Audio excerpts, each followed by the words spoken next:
the essence of the word harmony in human interactions. In the long history of Eastern civilization, harmony has always been a revered traditional virtue, a fundamental principle that encompasses all aspects of nature, society, and the inner self. It defines the essence of self-cultivation, family management, state governance, and the pacification of the world. It is the quintessence of traditional culture and a noble spirit.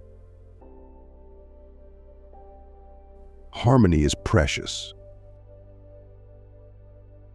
Harmony represents the concepts of harmony, kindness, peace, and balance. The ideas of harmony as precious and valuing harmony are the central value orientations of traditional culture. Unity of heaven and man refers to the harmony between nature and humanity. It implies that people should have gratitude and reverence for heaven and earth, follow the laws of the universe, respect and protect nature, and understand the principle of harmony breeds life.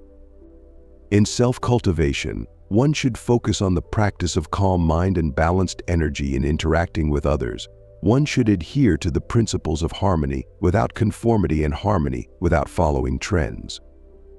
In governing a nation, it is essential to understand the principle of just governance and harmonious people to achieve harmony and unity between humans and nature and among people. When discussing harmony, Confucius proposed intimacy and benevolence as the foundation. The great learning states from the emperor down to the common people all must regard self-cultivation as the foundation. This emphasizes that everyone should value self-cultivation and moral refinement, act with respect and loyalty, and do not impose on others what you do not desire. Confucius believed that only with virtue could a person become a gentleman distinct from a petty person, and only then could one attain the state of harmony without conformity and completeness without bias. The Analects say the use of rituals lies in making harmony the most valuable. This indicates that the premise of harmony is precious, is to use rituals to moderate, meaning one must practice self-restraint and uphold rituals.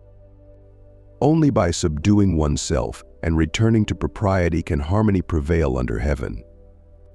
Historically, rituals served as social norms and institutional arrangements, with two main characteristics. First, difference. Rituals cease to exist without difference. Without difference, they cannot be called rituals. This prevents conflicts of interest and disorder in society.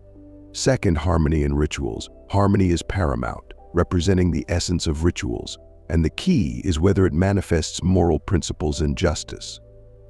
For example, Emperor Shun in ancient times was kind to others and virtuous in benefiting all beings.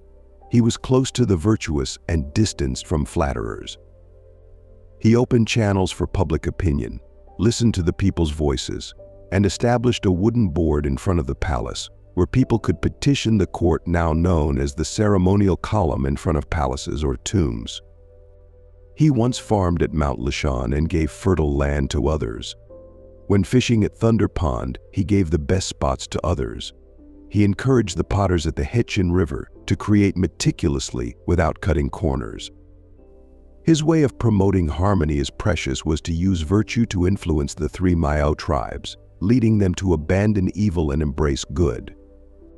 His humility, courteousness, sincerity, and benevolence inspired the people, who consciously adhered to social morals, leading to a harmonious, prosperous society where wherever he lived, in 1 year, it became a community, in 2 years, a township, and in 3 years, a city. Achieving harmony.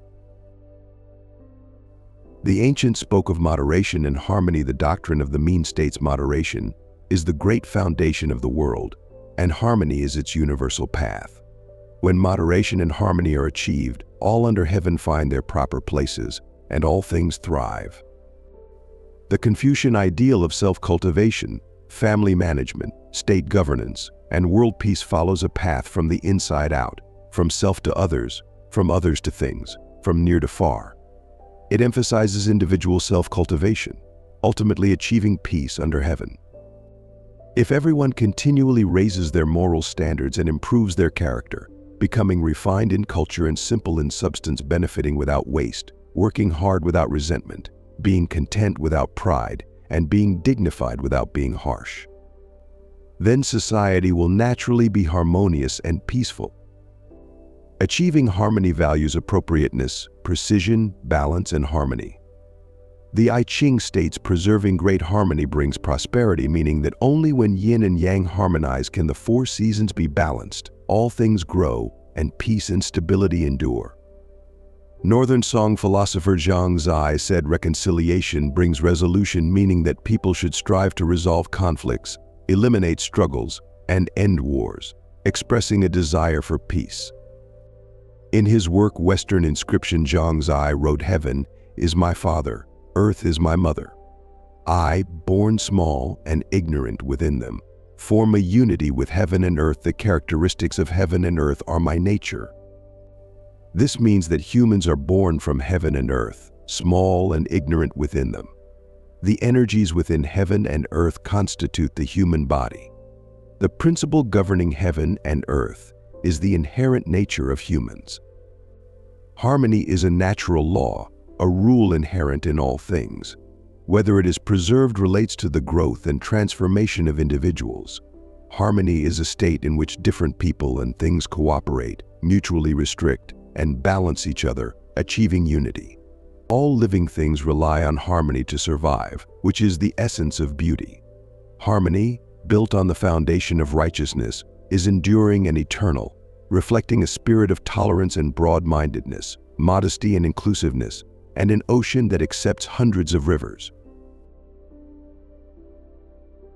Harmony without conformity. The harmony spoken of by the ancients is harmony within diversity. Without diversity, there can be no harmony. Confucius said the gentleman is harmonious, but does not conform. The petty person conforms, but is not harmonious. Using harmony as a criterion to distinguish between a gentleman and a petty person. Harmony without conformity seeks internal unity, not external uniformity. The spirit of harmony lies in recognizing the differences and diversity of things, preserving diversity, where different elements coexist and interact, mutually achieve and support, influence and complement each other, leading to the continuous growth of all things. On the other hand, conformity without harmony rejects differences and eliminates diversity. This singular tendency ultimately leads to stagnation and decline. For example, during the spring and autumn period, Duke Jing of Qi, influenced by the flattery of Liang Qiu, told his ministers that he and Liang Qiu were in perfect harmony. Yanzi responded, "My lord, I do not think so. Liang Qiu flatters you without reason. The two of you are conforming but not harmonious. Harmony is like cooking a soup, where various spices and ingredients are mixed to achieve a suitable flavor. If it's bland, add more seasoning. If it's too strong, add water. Only then will it be a delicious dish." The relationship between ruler and subject should be like this.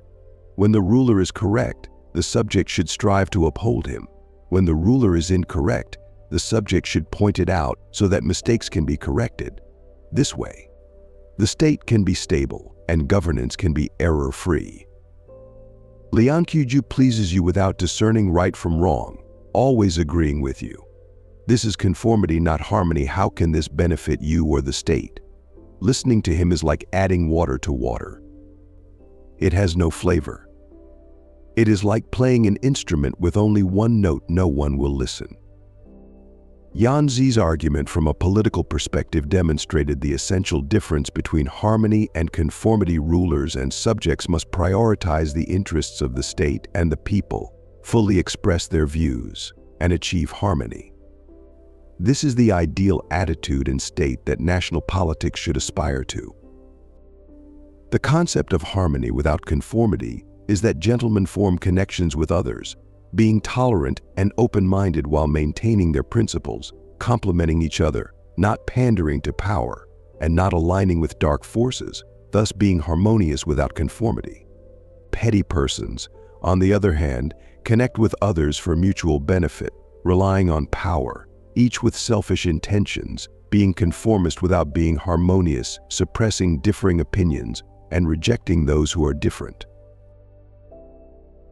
Confucius called those who always conform regardless of ethical principles. Village worthies, he criticized them as the thieves of virtue, pointing out that petty persons and hypocrites will inevitably be reviled by others.